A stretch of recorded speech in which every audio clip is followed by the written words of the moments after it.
오늘은 바로 첫 번째 제목으로서 교회란 무엇인가, 우리가 섬기는 이 교회는 어떤 교회가 참된 교회고 우리가 이 교회를 섬길 때 어떤 방향으로 교회를 섬겨야 되는지, 여기에 대해서 간단히 말씀을 드리려고 합니다. 오늘 여러분에게 말씀드리려고 하는 것은 네 가지 제목으로 말씀을 드리려고 해요. 이 교회라는 것은 그 기원이 무엇이냐, 어디서 기원된 것이냐, 두 번째로 교회의 본질이 무엇이냐, 세 번째로 교회가 가진 특권이 무엇이냐, 그리고 네 번째로 교회는 어떤 모습을 지녀야 되는가, 이 네 가지 제목을 가지고 잠시 말씀을 드리려고 합니다.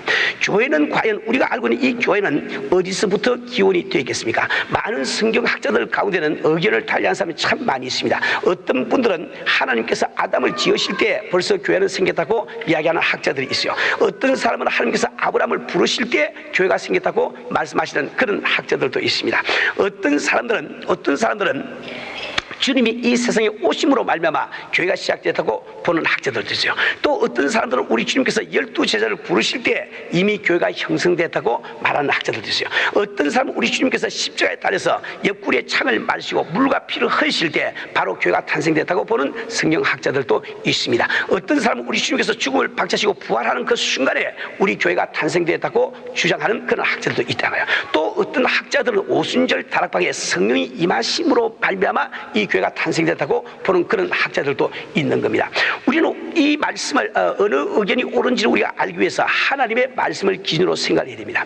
오늘 지금 현재 이 말씀은 우리 주님께서 이 세상에 오셔서 공생애를 시작하신 다음에 약 한 2년 반 내지 3년 지났을 때의 이야기입니다. 그때 우리 주님이 말씀하시기를 바요나 시몬아 내가 복이 있도다, 내가 내게 이를 알게 하니는 혈육이 아니요 하늘에 계신 내 아버지라. 내가 베드로니 이 반석 위에 내가 내 교회를 세우리라. 내 교회를 세우리라, 이 말은 미래 시제지요. 미래. 이 세우리라 이 말씀은 주님이 지상에 계실 그 당시에 우리 주님의 교회가 이 지상에 없었다는 것을 뜻하고 있단 말이에요. 우리 성도들, 물론 성경 말씀에 보는 사도행전 7장에 스데반 집사가 설교하는 말씀 가운데 광야 교회라는 이야기가 나옵니다. 그 광야를 헤매던 이스라엘 백성들을 광야 교회라고 부르고 있습니다. 그럼 우리는 그 교회를 이야기하는 것이 아니라 우리 주님이 말씀하신 나의 교회, 바로 주님의 교회에 대해서 이야기를 하고 있는 거예요. 이 주님의 교회는 우리 주님이 살아계신 그 당시에 아직도 지상에 없은 것을 오늘 본문 말씀을 통해서 알 수가 있습니다. 그럼 우리가 주님께서 지금 말씀하신 이때를 기준으로 해서 미래 어느 시간에 교회라는 것이 탄생했겠는데 그 교회는 과연 언제 탄생했단 말인고, 이것을 우리가 알려고 하면 또 성경 다른 구절을 우리가 생각해 봐야 됩니다. 예를 들어서 고린도전서 12장 13절 말씀을 보면 유태인이나 헬라인이나 다 한 성령을 받아 한 몸이 되었고, 이 교회를 이룩할 때 그 이룩하는 요소가 바로 성령으로 말미암아 이룩되는 것을 이야기를 하고 있습니다. 우리가 참 김씨 박씨 참 학식이 다르고 배경이 다르고 우리 각자가 모였는데 왜 성경 말씀 우리를 몸이라고 말하는 거? 한 몸이라는 것은 여러 가지 세포로 구성이 되어 있지만은 그 속에 같은 혈맥, 같은 그 신경이 통하고 있기 때문에 한 몸이 될 수 있는 거예요. 그런데 우리가 각기 다른 우리가 모였는데 왜 이것을 몸이라고 부르는 거? 반드시 그것을 한 몸으로 엮어주는 무슨 힘줄이 있단 말이에요. 어떤 신경이 통하고 있단 말이에요. 그것을 이 성경은 성령이라고 말하고 있는 거예요. 그 성령이 임하심으로 말미암아 우리가 성령을 받음으로 말미암아 하나님의 참된 교회의 일원이 될 수가 있는 겁니다. 그렇기 때문에 우리가 이 교회의 탄생이라는 것은 바로 성령 강림으로부터 시작됐다, 이렇게 보는 것이 참 좋다 이 말입니다. 그런데 왜 저는 지금 이 교회가 언제 탄생되는지 그것은 우리하고 실생활하고 아무 관계없는 이야기인데 이렇게 참 목사님이 설명하고 있는 거 여러분들이 그런 의문을 가지시 모릅니다. 그런데 이것을 안다는 것은 대단히 중요한 것이 우리 교회가 어떻게 해야 되느냐 이것을 아는데 참 이렇게 중요한 그 기준이 될 수가 있는 거예요. 예를 들어서 천주교가 생겨서 쭉 역사로 내려오면서 외형주의로 빠지고 말았어요. 외형주의라는 것은 내 중심은 어떤지 상관없이 그냥 그저 주기도문을 외우고 예배 보고 이러면 된다, 이렇게 그 외형적인 그 법만 지키면 된다, 이렇게 생각하는 것을 외형주의라고 그러죠. 그 외형주의의 반기를 들고 우리 개신교가 생긴 거예요. 우리 중심을 보시라, 하나님 앞에 중심으로 믿음을 있어야지 그 외형만 가지고 되지 않지 않느냐. 그래서 우리 개신교가 생기단 말이에요. 그런데 그 가톨릭의 천주교의 외형주의의 그 한 그 표본이 교회론에서 나옵니다. 이 천주교의 신학에서는 교회론에서 어떻게 이야기하는 거니까 교회가 있는 곳에 성령이 있다고 주장을 합니다. 이건 무슨 뜻인가 하니까 이제 성당을 세우고 거기 지금 사제가 있고 혹은 신부가 있고 성도들이 모이면 자동적으로 성령이 그곳에 계신다 말이에요. 이것이 하나의 외형주의의 단적인 표현입니다. 그런데 개신교에서는 그와 달리 뭐라고 이야기하나 그러니까 교회가 있는 곳에 성령이 계신 것이 아니라 성령이 계신 곳에 교회가 있다고 이야기를 합니다. 아무리 건물을 세워두고 교회 간판을 붙여놓고 목사가 있고 장로가 있고 집사가 있고 교인들이 모여도 그 안에 성령이 계시지 아니하면 교회가 될 수가 없다는 거예요. 그런데 우리가 참으로 주의할 것은 그 천주교의 외형주의에 반발을 해서 생긴 이 개신교가 오늘 똑같은 외형주의로 빠지고 맙니다. 많은 지금 성도들이 많은 그 목사님들이 교회 간판을 붙여놓고 그 교회 목사가 있고 성도가 있기 때문에 그 속에 성령이 반드시 계신 것으로 이 잘못 알고 있다 말입니다. 우리 이것을 분명히 우리가 알아야 됩니다. 우리가 주님 앞에 참다운 교회를 만들려고 하면 우리 교회 가운데 성령께서 활발하게 역사할 수 있도록 우리가 그 분위기를 만들어드리고 참 주 앞에 순종하는 것을 우리가 배워야 된단 말이야. 우리 주님께서 성령께서 우리가 모일 때마다 우리 가운데 충만하게 임재하시고 그분의 뜻이 우리를 지배하는 역사가 있게 해달라는 이 참 간절한 기도와 또 그것을 우리가 좀 이 받기 위해서 주님 앞에 겸손히 구라는 이것이 되지 않고는 성령께서 우리 가운데서 역사를 못하시게 되고요. 그 성령님이 우리 가운데 역사를 못하시게 되면 우리는 아무리 교회 간판을 붙여도 실패를 하게 되고 마는 겁니다. 우리는 정말 교회를 섬길 때 이 교회 속에 주님 당신께서 성령으로 언제나 임재하시고 당신의 역사를 이루어지게 도와주세요. 당신의 뜻을 이루는 도구로 이 교회를 삼아주세요. 이런 그 간절한 소원과 기도가 우리 가운데 있지 않으면 우리가 좋은 교회를 만들 수가 없는 거예요. 두 번째로 교회의 본질은 무엇인고 어떤 사물이나 본질이 있습니다. 그 본질이 빠져버리면 그 사물이 되지 않는 거예요. 저는 여러분에게 예를 들어서 소금을 설명을 했습니다. 이게 소금이라는 하나의 사물이 있으면 그 소금은 여러 가지 성격을 가지고 있습니다. 보니까 색깔이 희다 말이에요. 또 보니까 모양이 가루가 되어 있단 말이에요. 또 맛을 보니까 짜다 말입니다. 이런 여러 가지 성격을 갖고 있지만 어느 성질이 그 소금의 본질이 되느냐 이건 대단히 중요하다 말입니다. 지금 소금의 본질이 흰색이 될 수는 없어요. 왜 그럴까? 흰색에 파란 잉크를 부어도 소금은 소금이니까 흰색이 소금의 본질이 되지 않은 것은 우리가 잘 알 수가 있습니다. 또 우리가 소금이 녹아서 덩어리가 되었다고 해도 소금은 소금이에요. 그러니까 그 모양도 본질이 아닌 것을 우리는 잘 압니다. 그러나 소금이 만약에 짠맛을 잃어버리면 그건 소금이 될 수 없는 거예요. 그러니까 그 소금의 본질은 그 짠맛이 있단 말이에요. 그럼 교회가 되기 위해서는 반드시 교회의 본질을 알고 그 교회의 본질을 고수를 해야만 교회가 되는 것이 딴 것을 다 갖추었다 할지라도 본질을 잃어버리면 교회는 교회가 될 수가 없는 거예요. 그럼 그 교회의 본질은 무엇인가? 이것을 지금 오늘 본문 말씀에서 또 우리에게 말씀을 해주고 있습니다. 우리 주님께서 가이사랴 빌립보 지방에 갔을 때 제자들에게 질문을 합니다. 사람들이 나들은 누구라고 하느냐? 그때 제자들이 말씀드리기를 어떤 사람은 예수님을 세례 요한이라고 이야기하고 어떤 사람은 엘리야라고 이야기하고 어떤 사람은 예레미야라고 이야기하고 또 어떤 사람은 선지자 중에 한 사람이라고 이야기를 합니다. 그때 우리 예수님께서 제자들에게 너희들은 나들은 누구라고 하느냐? 그때 베드로가 나서 드리는 말씀이 주는 그리스도시요 살아계신 하나님의 아들이시냐이다. 주는 그리스도시요 살아계신 하나님의 아들이시라고 고백할 때 우리 주님께서 이 반석 위에 내 교회를 세우랴. 이 반석 위에 내 교회를 세우랴. 다시 말하면 주님의 교회는 바로 주는 그리스도시요 살아계신 하나님의 아들이시라고 고백하는 그 고백 위에 세워진 것을 우리는 안다 말이야. 이 교회의 본질은 바로 주는 그리스도시요 살아계신 하나님의 아들이시라는 고백 속에 그 참 이 교회의 본질이 있음을 잘 우리가 알아야 됩니다. 우리 손들, 우리는 교회가 왜 존속합니까? 왜 교회가 존재를 할까요? 이것은 바로 예수님의 신분을 전파하기 위해서 이렇게 생긴 거예요. 이 교회가 전도한다는 것은 예수의 신분을 다른 사람들에게 알리기 위한 활동과 같다는 말입니다. 이 교회가 역사상으로 핍박을 받아온 것도 예수가 하나님의 아들이라는 그 신분을 고집하기 때문에 핍박을 받아왔어요. 이 교회라는 곳은 그 무지무지한 핍박을 받으면서 예수가 바로 하나님의 아들이라는 그 신분만은 우리가 거부할 수 없기 때문에 핍박을 받으면서 교회는 존속을 해왔단 말이에요. 왜 예수가 하나님의 아들이라는 그분의 신분이 그렇게도 우리에게 중요한 거, 그게 바로 우리 구원의 능력이 달려있는 거예요. 능력이 달려있는 거예요. 예수님이 하나님의 아들이라는 그 뜻은 그분은 죄가 없다는 뜻이에요. 그분이 죄가 없는데 그분은 십자가에 달려서 이렇게 사망을 경험하였으면 그분이 진 죄가 바로 나의 죄임을 내가 믿을 수가 있지 않냐 말이에요. 그분이 하나님의 아들이시라고 하면은 그분은 죄가 없다는 뜻인데, 그분이 죄가 없다는 그 뜻은 당신에게 부활할 수 있는 능력이 있다는 뜻이에요. 그래서 그분이 하나님의 아들이시기 때문에 우리는 그분의 부활 사건을 우리가 믿고 우리도 그분과 더불어 부활할 것을 다 믿는다 말입니다. 이처럼 우리 신앙에서는 바로 예수가 하나님의 아들이라는 그분의 신분이 그렇게 중요한 거예요. 그런데 우리에게는 다른 아무도 소용이 없습니다. 예수님보다 더 많은 지식을 가진 사람이 이 세상에 나타나도 우리에게 아무 소용이 없어요.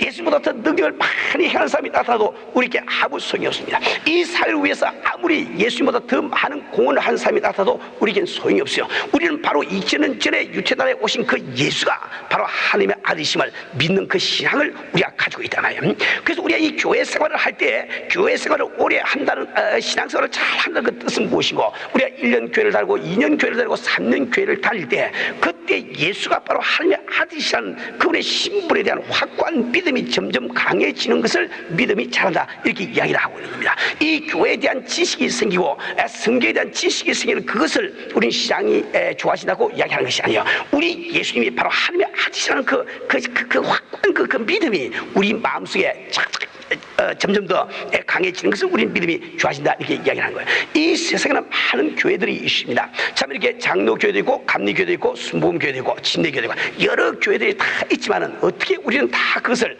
기독교의 한 교회라고 이야기를 할까요? 그 가운데는 같이 주는 그리스도시요 살아계신 하나님의 아들이시라는 본질이 들어있기 때문에 교파가 다르다 할지라도 우리는 한 교회인 것을 잘 알고 있단 말입니다. 우리 사는 우리 성도들, 그렇기 때문에 교회가 좋은 교회가 되려고 하면 우리 교인들의 마음속에 주는 그리스도시요 살아계신 하나님의 아들이시라는 그분의 신분에 대한 확고한 신앙 고백이 들어있는 것이 좋은 교회가 된다 이 말입니다. 예를 들어서 참 줄이 있을 때 줄을 까보면 여러 가지 좀 이렇게 그 안에 알맹이들이 많이 있지 않습니까? 많이 있지만은 어느 알맹이를 씹더라도 줄 맛이 나는 것처럼 교회에 아무리 많은 사람들이 모여도 그 사람들 마음속에 우리 주님이 맛보실 때 정말 주는 그리스도시요 살아계신 하나님의 아들이시라는 그 고백이 들어있을 때 그 교회가 좋은 교회가 될 수가 있는 거예요. 어떤 구역장님이 좋은 구역장이고 어떤 목사가 좋은 목사이고, 여러분의 신명 가운데 날이 가면 갈수록 예수가 바로 그리스도시요 하나님의 아들이시라는 그분의 신분을 뚜렷하게 심어줄 수 있는 그 구역장이 좋은 구역장이요, 그 목사가 좋은 목사가 된단 말입니다. 우리가 능력을 행한다는 것은 무엇을 가지고 우리가 능력을 행합니까? 어느 날 주님께서 갑자기 능력을 확 주셔가지고 그거 가지고 행할까요? 그렇지 않습니다. 내가 믿고 있는 우리 주님이 바로 그리스도시요, 그분께서 바로 살아계신 하나님의 아들이시라고 하는 그분의 신분에 대한 확고한 그 믿음 때문에 그 믿음 가운데서 능력은 나오게 되는 거예요. 우리 주님께서 우리에게 말씀하시는 너희가 내 이름으로 구하는 것을 하늘이신 내 아버지께서 이루어 주시라고 말씀하신데, 그 말씀하신 나의 주님이 바로 살아계신 하나님의 아들이시라. 여기에 우리 기도의 응답에 대한 확고한 신앙이 있는 거예요. 믿음대로 될지라는 그 말씀이 이루어진 근거가 바로 거기 있단 말입니다. 우리 주님 우리에게 말씀하시는 믿는 자에게는 능치 못한 일이 없다고 말씀하신데, 그 말씀하신 그 주님이 바로 살아계신 하나님의 아들이시라. 그러니까 그 말씀이 어디로 강했어요? 이루어지지 않고 어떻게 하냐면, 그래서 거기서 능력이 나오게 되는 거예요. 우리가 정말 주는 그리스도시요 살아계신 하나님의 아들이시라, 우리가 믿고 있는 예수님이 하나님의 아들이시라는 이 사실은 우리에게 무한한 감격과 감동을 줍니다. 내가 의지하는 그 주님이, 내가 참 찬양 드리는 그 예수님이 바로 살아계신 하나님의 아들이라는 그분의 신분은 우리 신앙인들에게, 믿는 성도들에게 무한한 기쁨과 감동을 준다 이 말입니다. 그래서 우리는 이 교회의 본질이라는 것은 반드시 다른 것이 아니라 주는 그리스도시요 살아계신 하나님의 아들이시라, 이 고백 속에 있다는 것을 우리가 분명히 알아야 되겠어요. 그럼 우리가 교회가 세 번째로 교회가 가지고 있는 권위는 무엇인가? 이 교회가 가지고 있는 특권이 무엇인가? 어떤 단체든지 그 단체가 가지고 있는 그 권위가 있습니다. 그 단체가 가지고 있는 특권이 있다 말이에요. 그런데 이 교회가 가지고 있는 특권은 무엇이고 그것은 영적인 것에 있다는 것을 꼭 기억을 해두세요. 오늘 성경 말씀에도 내가 음부의 권세가 이기지 못하는 권세를 주리니 천국 열쇠를 내게 주리니 이건 다 영적인 이야기입니다. 세상에 속한 것이 아니라 영적인 이야기다 말이에요. 그래서 이 교회라는 곳은 영적인 것이 바로 이 교회의 특권임을 알아야 됩니다. 우리 교인들이 숫자가 많아져가지고 정치적으로 우리가 참 보이스가 생기고 우리 마음대로 이렇게 움직일 수 있고 이것이 교회의 특권이 아닙니다. 우리가 사람들이 참 많기 때문에 그 많은 인원수를 가지고 사회에 영향을 미칠 수 있는 것 그것이 교회의 특권이 아니란 말이에요. 이 교회의 특권이라는 것은 반드시 신령한 것 영적인 것에 있다는 것을 알아야 됩니다. 그럼 영적인 것이 무슨 말이고 예를 들어서 세 가지만 말씀을 드리겠어요. 제일 첫 번째로 이 교회가 가지고 있는 영적인 특권이라는 것은 한 영혼을 변화시켜서 천국으로 보낼 수 있는 권한을 갖고 있어요. 그 특권을 우리가 가지고 있단 말이야. 여러분 보세요. 세계 유엔 기구 하면은 세계적인 범세계적인 기구가 아닙니까? 나사 하면은 이 우주선을 금수까지 보냈다가 불러왔다가 이렇게 하는 그 있지만 어떤 이 세상의 기관이나 어떤 조직도 한 영혼을 천국까지 보낼 수 있는 그런 능력은 없어요. 오직 이 교회만이 죽음을 숙명으로 알고 있는 그 영혼을 천국으로 보낼 수 있는 능력이 있단 말입니다. 죄 가운데 고통당하고 고민하는 그 영혼에게 죄의 사함을 선포할 수 있는 능력을 우리가 갖고 있는 거예요. 이것을 바로 교회의 권위라고 이야기합니다. 어떤 교회가 권위가 있는 교회고 그 교회를 통해서 많은 사람들이 천국으로 갈 수 있으면 그것이 권위가 있는 교회가 된다 말입니다. 이 교회가 신령한 것이 특권이라는 그 뜻은 무슨 뜻이고 두 번째로 우리가 그 신령한 영적인 능력을 가진다는 거예요. 우리가 교회가 사람들이 많이 모이기 때문에 우리 가운데 의사 선생님도 계시고 간호도 계시고 다 계십니다. 그래서 우리는 정말 참 이웃을 사하는 마음으로 내 가진 이 전문적인 지식을 가지고 그들을 봉사해서 병도 진단해주고 약도 주고 다 고치요. 그러나 그것을 아무리 다 해도 그건 참 좋은 일이지만 그것이 교회의 특권에 속하는 것은 아닙니다. 교회의 특권이라는 것은 우리가 예수의 이름으로 병자를 일으키고 예수의 이름으로 파탄된 가정을 하나로 만들 수가 있고 예수의 이름으로 고민에 빠지는 자를 소망을 줄 수 있는 이것을 바로 신령한 능력이라고 부른다 말입니다. 우리가 좋은 교회가 되려고 하면 이런 그 영적인 능력이 우리 가운데 충만해야만 좋은 교회가 될 수 있다 말입니다. 우리 사랑하는 우리 성도들 이제 마지막으로 네 번째로 그럼 교회는 어떤 모습을 갖춰야 될까 잠시 상고하려고 합니다. 우리가 에베소서 1장 23절 말씀에 보면은 이 교회는 그의 몸이니 만물 안에서 만물을 충만케 하는 게 충만이라고 말씀하고 있어요. 다시 말하면 그리스도로 말미암아 충만해야 됨을 이야기하고 있습니다. 우리가 정말 이 아름다운 교회, 좋은 교회를 우리가 만들고 하면 우리 교회가 그리스도로 충만한가? 그리스도로 충만하는 그 말씀은 어떤 사람이 이 교회를 보더라도 예수님이 가진 표정을 읽을 수 있어야만 좋은 교회가 되는 거예요. 그것이 없으면 아무 소용이 없는 겁니다. 그런데 다시 말하면 이 교회가 좋은 교회가 되려고 하면 반드시 예수님의 모습을 지녀야 되는데 우리가 이 사복음서에서 바라보는 예수님의 모습은 어떤 모습이 있습니까? 바로 잃어버린 영혼들, 죽을 수밖에 없는 영혼들을 위해서 십자가에 매달려서 고통당하시는 모습을 우리가 발견할 수 있습니다. 그래도 이 교회 가운데 딴 것이 다 있다 할지라도 지금 잃어버린 영혼, 내 이웃에서 아직 예수 믿지 않은 그 영혼, 세계 방방곡곡에 흩어지는 그 잃어버린 영혼들을 위해서 십자가를 지는 고통받는 그 모습이 우리 교회 가운데 없다고 하면 우린 참된 교회라고 할 수가 없는 겁니다. 우리는 정말 교회를 섬기면서 우리 교회가 참된 교회인지 또 앞으로 참된 교회를 만들기 위해서 이 교회관을 아주 뚜렷하게 우리가 가져야 됩니다. 우리가 선교를 애쓰는 이유가 거기 있습니다. 화요일 저녁마다 우리 전도하는 이유가 바로 거기 있다 말입니다. 각 구역에서 우리가 전도하에서 합심해서 기도하는 이유가 거기 있습니다. 이웃에 있는 안 믿는 성도를 내 집에 불러와서 식사 대접을 해가면서 전도하기로 하는 그 이유가 바로 거기 있다 말이야. 교회라는 것은 반드시 주님의 모습을 지녀야 되기 때문에 그 교회 가운데 참 잃어버린 영혼들을 위해서 십자가에서 고통받으시는 그 모습이 없으면 안 되는 거예요. 두 번째로 우리가 예수의 모습은 어떤 것을 우리가 생각할 수 있습니까? 겟세마네 동산에서 땀이 피가 되기까지 기도하시는 모습, 이거 예수의 모습입니다. 이 교회 속에는 바로 땀이 피가 되기까지 기도하는 기도의 모습이 없으면은 이 교회는 참다운 교회라고 할 수가 없어요. 그런데 한 가지 꼭 주의할 것은 우리 예수님이 땀이 피가 되기까지 기도를 하시는데 기도한 목적이 있어요. 그분께서 주여 하나님 아버지 이 돌이 변하여 뜨게 되게 해주세요. 그렇게 그거 하기 위해서 그 목적으로 땀이 피가 되기까지 기도하지 않았단 말이에요. 그분이 땀이 피가 되기까지 기도하신 목적은 아버지여 내 뜻대로 하지 마시고 아버지 뜻대로 하시옵소서. 아버지 뜻대로 하시옵소서. 그 아버지 뜻대로 하기 위해서 그분은 땀이 피가 되기까지 기도를 했습니다. 우리 한 사람 한 사람 10년 가운데 우리 생활 가운데 이 교회 가운데 정말 인간의 뜻이 아니라 주여 당신의 뜻이 이 교회를 통해서 이루어지게 도와주세요. 내 뜻이 아니라 당신의 뜻이 내 심령 가운데 이루어지게 도와주세요. 그 내 뜻을 죽이고 오직 주님의 뜻만이 지배하게끔 하기 위해서 이 땀이 피가 되기까지 기도하는 그 모습이 없다고 하면 우리는 참다운 교회라고 말할 수가 없는 거예요.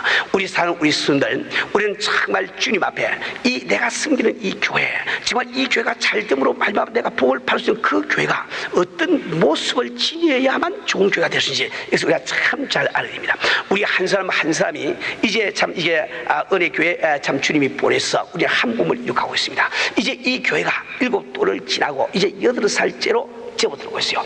이제는 우리가 발을 뻗고 일어나서 이 교회를 위해서 열심히 우리가 일할 때가 왔습니다. 이 교회를 위해서 무엇인가 내가 충성 봉사는 해야 되는 그런 때가 왔습니다. 그러나 우리가 이 교회가 무엇인지를 알지 못하고는 교회를 올바르게 섬길 수가 없는 거예요. 오늘 들은 말씀 우리가 잘 기억을 하시고 우리는 정말 아름다운 교회를 만들기 위해서 우리 교회 가운데 언제나 성께서 역사하시는 그런 교회가 되게 해주세요.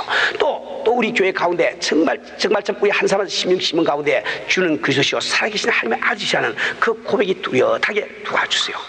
그뿐만 아니라 주님께서 주신 영적인 권위가 우리 교회에 충만하게 도와주세요. 그리고 내 뜻이 아니라 주님의 뜻을 이룩하기 위해서 정말 땀이 피가 되는 이 기도하시는 여러분 되시기를 주님으로 부탁을 드립니다.